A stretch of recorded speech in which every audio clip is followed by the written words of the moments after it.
আপনি লাখ টাকা খরচ করে গাভী কিনলেন, কিন্তু তাদের আরামের জন্য যদি 2000 টাকা খরচ করতে হয়, সেটা কি সত্যিই বেশি?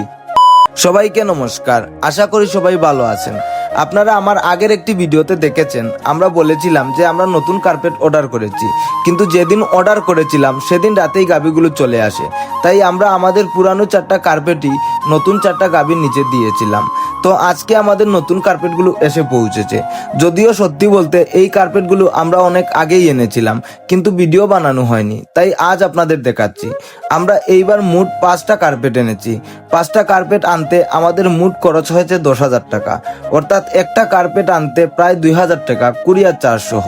এখন অনেকেই বলতে পারেন, ভাই এত টাকা দিয়ে কার্পেট কেন? বাজার থেকে 600-700 টাকার কার্পেট আনলেই তো হয়। কিন্তু ভাই একটু ভেবে দেখুন তো, আমরা যখন লাখ লাখ টাকা ইনভেস্ট করে গাভী কিনি, তখন তাদের আরামের জন্য 2000 টাকা খরচ করা কি বেশি হয়ে যায়? যাই হোক, এই কার্পেটগুলো দেওয়ার পেছনে বড় একটি কারণ আছে। গাভীগুলো নরম জায়গায় বসতে পারে, শরীরের ওপর চাপ কম পড়ে, আর অসুস্থ হওয়ার সম্ভাবনা কমে যায়। আরেকটা গুরুত্বপূর্ণ বিষয়, বাজারে সস্তা কার্পেটগুলো বেশি দিন টেকে না, 2 মাসও ঠিকমতো ব্যবহার করা যায় না। কিন্তু আমরা যে কার্পেটগুলো এনেছি, এগুলো সম্পূর্ণ টায়ার দিয়ে তৈরি, অনেকটাই মজবুত আর অনেক দিন ব্যবহার করা যায়।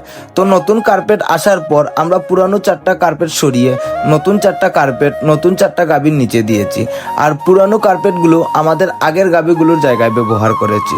তো যাই হোক বন্ধুরা, এই ছিল আমাদের নতুন কার্পেট সেট আপ করার পুরো বিষয়টা।